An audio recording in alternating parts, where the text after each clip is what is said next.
ये आज एक घड़ी है, निर्णायक घड़ी है और देश में आज परिवर्तन का दौर चल चुका है। इस देश की जो दुर्दशा है आज, हम भाजपा को कहते थे कि ये व्यापारियों की पार्टी है, लेकिन आज मैं ये कहता हूँ ये किसी की भी पार्टी नहीं है, ये व्यापारियों की हितैषी नहीं है। अगर व्यापारियों की हितैषी होती तो आप यमुनानगर के अंदर चलिए, बंसल जी मेरे बीच में बैठे हैं यमुनानगर से, हर चौथे रोज एक व्यापारी या तो फांसी के फंदे पर लटक के मर रहा है या हमारी नहर के अंदर डूब के मर रहा है। अगर इनके पास व्यापारियों की कोई पॉलिसी होती तो ये लोग लटक के न मरते। ब्याज का चक्र चल रहा है, बिजनेस खत्म हो चुका है, और बिजनेस अगर इस देश से खत्म हो गया तो रोजगार कहाँ रहेगा? रोजगार अपने आप ही खत्म हो चुका है। हर आदमी आज टेंशन में है, चाहे किसान है चाहे मजदूर है, हर आदमी टेंशन में है और इसके बोझ के नीचे बिल्कुल दबता जा रहा है। कर्मचारी हो, अधिकारी हो, वो परेशान है। अटल बिहारी वाजपेयी ने 2006 में पेंशन खत्म कर दी थी। सिर्फ मिलिट्री के अंदर यहाँ पेंशन होती थी, सिर्फ मिलिट्री के अंदर। इनकी काली निगाहें उस मिलिट्री के ऊपर भी थी। इन लोगों ने कहा कि ये पेंशन कैसे खत्म की जाए, देश में विद्रोह हो जाएगा। एक पॉलिसी लेके आगे अग्निवीर बनाएंगे, 4 साल की नौकरी, 4 साल में ट्रेनिंग भी कर लेगा, 4 साल में नौकरी भी कर लेगा, रिटायरमेंट होकर घर आ जाएगा। ये फौजी साहब हंस रहे मेरे बीच में बैठे। क्या 4 साल में एक फौजी ट्रेंड हो जाता है क्या? कौन करेगा इस देश की रक्षा? और उसके बाद वो लोग क्या करेंगे आपके क्षेत्र में आगे? या तो किसी सेठ की फैक्ट्री में जाके चौकीदारा करेगा वो 4 साल के बाद। वो देश का जो सम्मानित नागरिक होता है फौजी, या तो किसी सेठ को नौकरी करेगा आगे, या पुलिस डिपार्टमेंट के अंदर 18,000 रुपये में नौकरी कराएगा। क्या 18,000 रुपये में रोजगार कर सकता है कोई? क्या गुजारा कर सकता है कोई? सरकारी नौकरी आप भूल जाइए। क्लेरिकल के नाम पर कौशल विकास लेके आगे कि जिस आदमी ने 10 साल तक डीसी रेट पे काम किया हो, सरकारी विभाग में किसी में काम किया हो, उसको कौशल विकास के तहत 18,000 की नौकरी देंगे। मैं पूछना चाहता हूं आप लोगों से, क्या 18,000 रुपये में कोई रोजगार कर सकता है? कोई अपने परिवार को चला सकता है? अकेला आदमी तो 18,000 में गुजारा कर लेगा, उसकी शादी भी होनी, उसके बच्चे भी होने, कहां से पालेगा वो? सरकारी नौकरी आप भूल जाइए। ये गुजरात मॉडल लेके आए थे, डीसी रेट जो होता था, गुजरात से आया था एक डीसी रेट। वो कहते हैं कि 40,000 रुपये में गधा मत पालिए, आप 14,000 रुपये में घोड़ा ले लो। घोड़ा कौन होगा? जो टेम्परेरी आदमी होगा, वो ज्यादा काम करेगा। सरकारी नौकरी वालों को कहते हैं गधा है, वो काम नहीं करता। लेकिन मैं ये कहता हूं कि कल्याणकारी राज्य की परिभाषा में लिखा हुआ सरकार कभी भी कमाने के लिए नहीं होती, सरकार बांटने के लिए होती है, कल्याण के लिए होती है सरकार।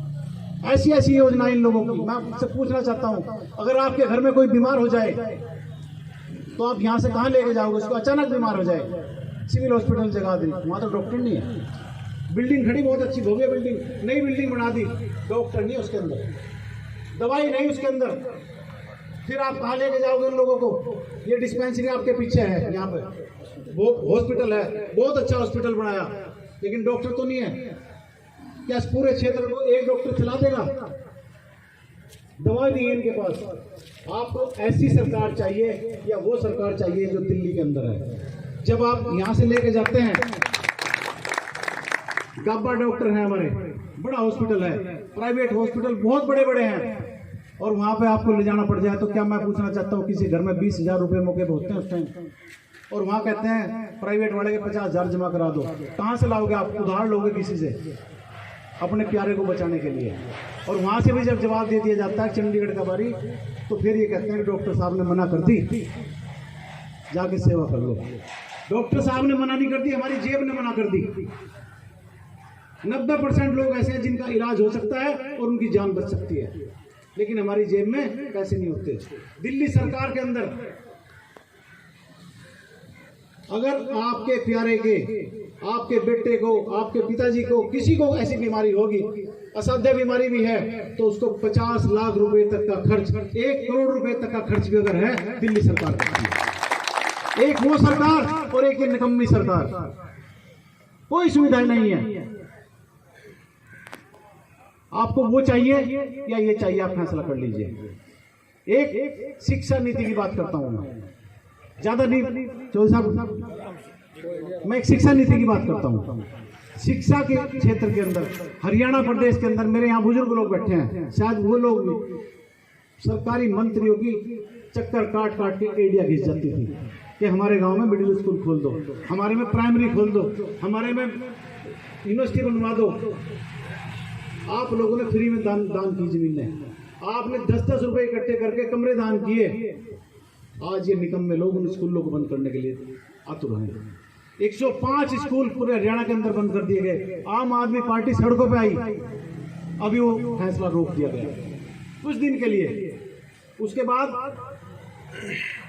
नई बात सुन लो आप लोगों के लिए, आप जमुनानगर डिस्ट्रिक्ट के आदमी हो और विधानसभा जगाधरी के लोग यहाँ बैठे हैं। 22 स्कूल 105 में से पूरे हरियाणा में से जमुनानगर डिस्ट्रिक्ट के हैं और उन 22 में से भी 13 स्कूल शिक्षा मंत्री के क्षेत्र के हैं। शर्म की बात है। ये स्कूल तो चमक जाने चाहिए थे, यहाँ शिक्षक पूरे हो जाने चाहिए थे। 300 बच्चों को एक टीचर पढ़ा रहा है। 6ठी क्लास वाले बच्चे को भी, 8वीं क्लास वाले बच्चे को भी, 10वीं वाले को एक टीचर कैसे पढ़ा सकता है? SST, मैथ, इंग्लिश एक आदमी कैसे पढ़ा सकता है? ऐसे हालात इन लोगों ने करके दे दिए। और एक दिल्ली सरकार है, दिल्ली मॉडल है। आप देखिए दिल्ली के अंदर DPSS अच्छे क्लासरूम, DPS स्कूल से अच्छी बिल्डिंग है, DPS स्कूल से अच्छे टीचर, क्वालिफाइड टीचर दिल्ली के अंदर हैं, जहाँ के बच्चे IIT और नीट के अंदर मेडिकल की शिक्षा के अंदर भरपूर रूप से सरकारी स्कूलों के बच्चे एडमिशन ले रहे हैं। आप लोगों को वो चाहिए या ये चाहिए? बातें बहुत है करने की। बिजली के क्षेत्र की बात करता हूँ। बिजली के अंदर हालात मरे हैं। एक गरीब आदमी के घर का बिल 5-5 हजार रुपये महीना आता है और जब वो घर से निकलता है ना, एकदम पंखे बंद करता है, निकलेगा बाद में पहले पंखा बंद होगा। रात को भी मीटर चल रहा है, हर आदमी टेंशन में है। 20-20 हजार रुपये, 50-50 हजार रुपये, 2-2 लाख रुपए बिजली का बिल आता है। पंजाब के अंदर सरकार बने कितना टाइम हुआ? 1 जुलाई से वहां पे 5 लाख लोगों का जीरो बिल आया, बिजली का जीरो बिल। 300 यूनिट से ऊपर होती नहीं, 300 यूनिट फ्री है। ऐसी योजनाएं केजरीवाल साहब लेकर आए। इतना कुछ फ्री देने के बाद दिल्ली सरकार का बजट प्लस में है, 7,000 करोड़ रुपए के प्लस में है। और देश के अंदर ऐसी कोई सरकार नहीं है, सब घाटे में है टोटल। हरियाणा के अंदर 2.5 लाख करोड़ रुपए का कर्ज है। क्या फ्री मिल रहा है आपको? क्या फ्री मिल रहा है बताइए आप मुझे। आप इसको छोड़ दीजिए कि राशन मिलता है, राशन तो 70 साल से मिल रहा है। 70 साल के अंदर हम आज ये सोचते हैं कि हमें स्वास्थ्य फ्री मिल जाए, हमें शिक्षा फ्री मिल जाए, हमें रोजगार मिल जाए।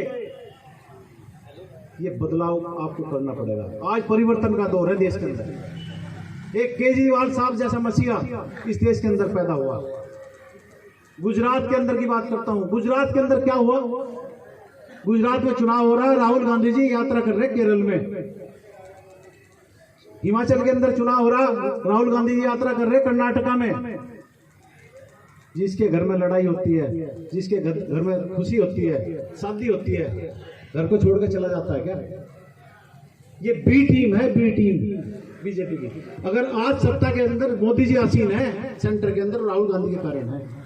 उस पार्टी का भट्टा बैठ चुका है। आप लोग अगर ये सोचो ये सत्ता में आएंगे, नो, भूल जाइए आप। इस देश के अंदर विकल्प है, अगर सेंटर के अंदर, स्टेट के अंदर विकल्प है, वो अरविंद केजरीवाल है। आगे भेजोगे, आपकी विधानसभा आराम से निकल जाएगी, आपकी लोकसभा आराम से निकल जाएगी, दिल्ली के अंदर आपका प्रतिनिधित्व हो जाएगा, विधानसभा के अंदर आपका प्रतिनिधित्व हो जाएगा। जब आप डॉक्टर के पास जाते हैं मरीज को लेकर, बढ़िया डॉक्टर चुनते हो ना, किस लिए? कि मुझे अच्छे डॉक्टर के पास जाना है। किस लिए? कि आपके मरीज की जान बच जाए।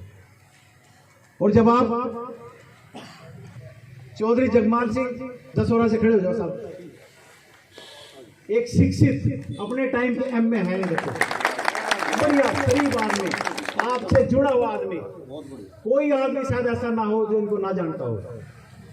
सब लोगों से जुड़े हुए रहने वाला आदमी। दसोरा गांव के सरपंच रहे पुराने टाइम में, निर्विरोध भी रहे शायद मेरे ख्याल से। एक ऐसे आदमी को हम आपके बीच में लाए।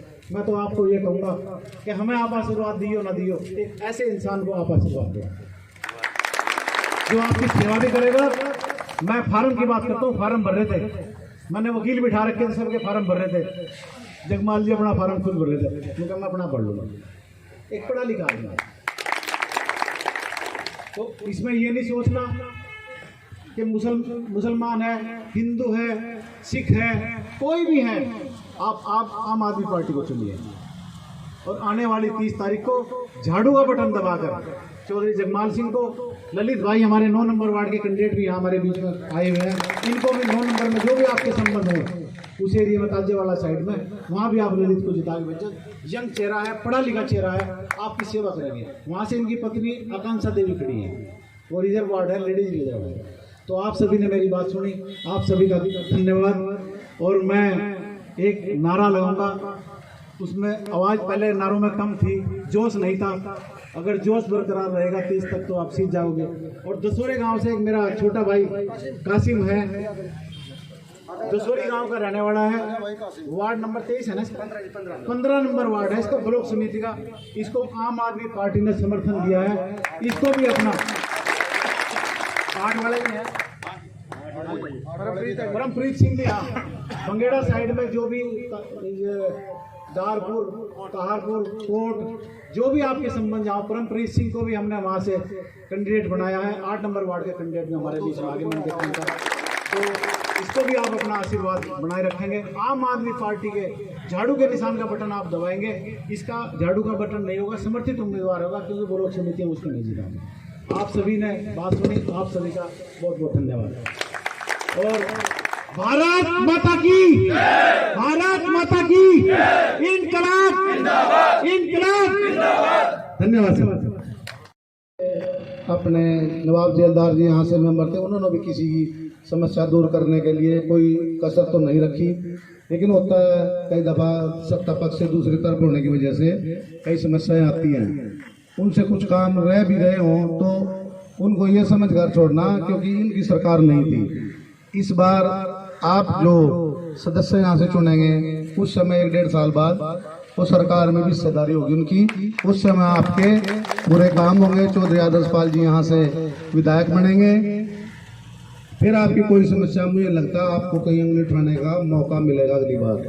तो मैं आपसे यही निवेदन करता हूँ, अगर आप परिवर्तन चाहते हैं तो आज ये पहला कदम है, और यहाँ से चौधरी जगमाल और नंबर 9 में ललित जी को बनाकर एक इसकी शुरुआत कर दें, और आपका विधायक चौधरी आदर्शपाल जी ऑटोमेटिक चुना जाएगा, इसमें कोई संदेह नहीं रह जाएगा।